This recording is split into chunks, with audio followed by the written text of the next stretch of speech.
Hello, everyone. Good morning. It's Lisa Parisi here. Thank you for joining us for our first We Talk of the year. So we are very excited today to talk a little bit about our Together We Can program, which is our premier programming program at We Watch. This year's theme is Read, Learn, and Grow. And all year we're going to be promoting literacy in children. And so we're super excited. What's happening is every month we're going to focus on one book, have some literacy activities, and every month we're going to have a mystery reader who's going to read the book. We'll have links to that in various locations on our website and on Facebook. And so today is the first mystery reader we're going to be introducing, who is Xian, who is there in the bottom corner of your screen. She's a home visitor with We Watch, so we're very excited to have you here. We'll talk to you and talk a little bit more about you in a moment. And also joining us is Gail O'Connor, who is our agency supervisor of our Barrhaven Nepean location. Welcome to both of you. Thank you.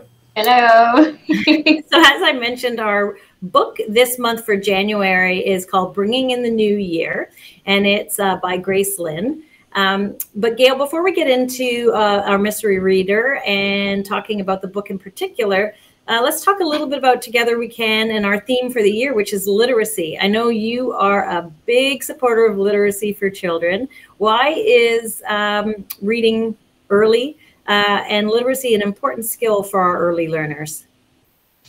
Thank you, Lisa. Lisa, I really see it as setting the foundation for learning for our children. It's not just important, it's essential. And what our providers do in our homes is they offer a variety of mediums to introduce literacy to our children. They do finger plays, story walks, physical literacy, engage the children in puppets. And what these activities do is they increase the development of reading, language, vocabulary, a sense of self, so that when our children enter the school system, they're not just prepared, but they're excited to continue the learning that they've been working on throughout their years at We Watch. Thanks, Gail. I love all those examples. And singing is another one. I don't know if you said singing, but I know there's a lot of things that go on in the home that really do promote literacy in children. It's more than just letters and numbers, which are an important part of it, but all those other speaking and verbal items that really do start that early literacy and development.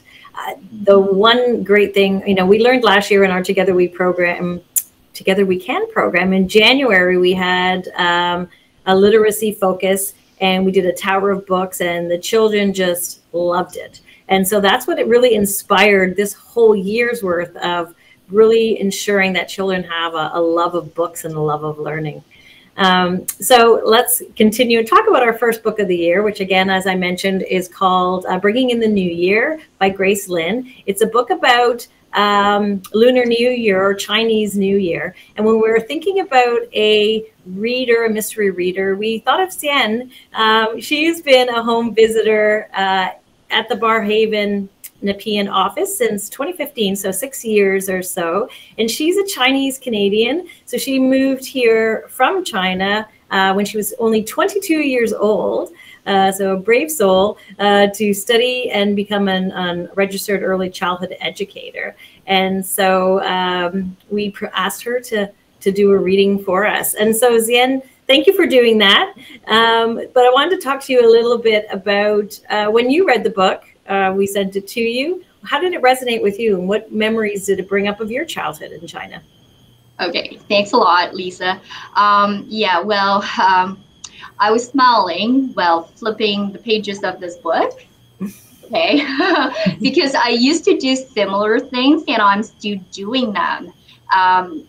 For example, like a deep house cleaning with my parents and getting a new hairstyle, wearing new clothes on New Year Day, or doing groceries and cooking for food preparation, and also handing the New Year happiness poems with my parents, etc. So the details of the celebration vary from city to city or family to family, but the majority parts are very similar. Excellent. So actually, Lunar New Year or Chinese New Year is February 1st this year. So, all our children have been learning a little bit about it. I think we can all anticipate celebrating it as we come into February. I think a lot of us would like to restart the new year because this January has been a bit wacky with COVID and snowstorms and all kinds of craziness. So I think we'll all be joining you in restarting our new year February 1st. Is there any other particular memories you have as a child celebrating Lunar New Year?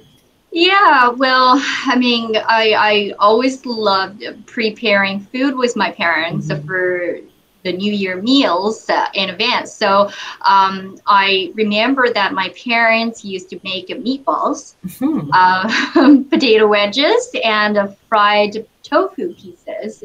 And I stood right beside the stove and kept nibbling from here and there. And as soon as they were freshly cooked, so it was so delicious. And I believe most of the children have the similar experience.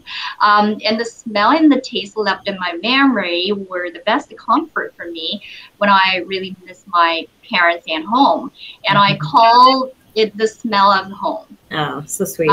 Yeah, and there's another part, as a little one, I really enjoyed, the part of the New Year celebration was like, I got lots of time to relax and play and no school. Yes. So I got together with my friends and we shared fun stories that had happened last year or in the past. And we had some girls' secrets and some giggles. Yeah, that was funny. Yeah. Excellent.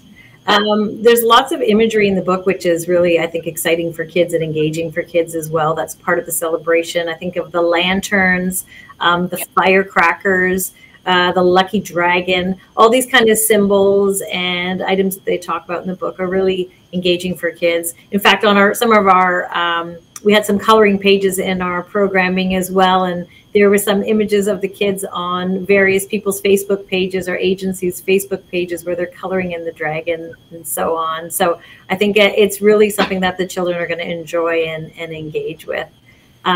One of the things that they're doing as well is making little red envelopes. I know that's a really important part of the celebration. What do the red envelopes represent? And tell us a little bit about those.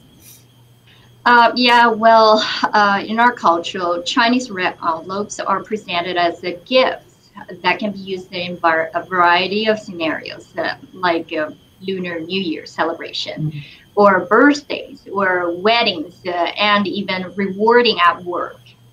So for Lunar New Year, adults will give children red envelopes for good luck in the new year, and adults put real money in the red envelopes, and the children look forward to getting some because then they can use the money for later on, like buying books, buying toys, or they can save the money for future use.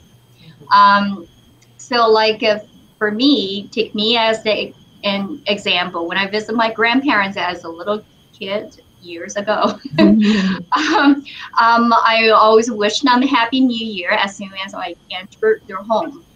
So I would say, 姥姥姥爷新年快乐, or I would say, 姥姥姥爷过年好. As soon as I said that, my grandparents would give me red envelope with the lucky money in there, and so I always got happy. And usually this kind of giving the red envelopes to young children will continue until the children turn 18 or start working. Excellent. And I love how the little envelopes have different sayings on them. And so there's the Chinese writing on them. The literacy program this year, we tried to say, trace out the Chinese characters. My favorite is double happiness. I thought we could all use a dose of double happiness these days, I think. And so, I think today we're gonna be posting you reading the book. And so you were all dressed up for the reading, which is kind of exciting. Yeah. Is that a traditional outfit that you have on for the reading? Yeah, bit of a traditional, but like I got a bit of a decoration, like when you watch the video, like my reading, I had a little bit of something in the background, and I also wear a little something. And even today I have a red color on, so I just kind of like since we're talking about this book and Chinese New Year, Lunar New Year, so I think it's something that I should do. Excellent. Yeah. So we do have, we're going to have a link to the reading. So with no further ado, in the Facebook, in our Facebook pages, there will be a link to Xian reading the book for the children. It'll be available there so people can go back and see it as many times as they want. There's also going to be a link in the parent site. So when parents log in, there'll be a link there, and providers can also find a link in the provider site at wewatch.com as well. So again, thank you for sharing your experiences with us, Xian, and for doing the first mystery reader that everyone's going to be able to watch on our site going forward. Gail, any last comments about literacy or Chinese New Year? I remember when you spoke about the Tower of Books that we did a year ago in January, and we joined up with the Canadian Children's Foundation of Learning. And that was such an amazing experience for our providers, for our children. I think our providers are amazing. They bring it every day. They have so much going on in their homes. So let's go forth. Let's see what 2022 Together We Can brings us. Super excited.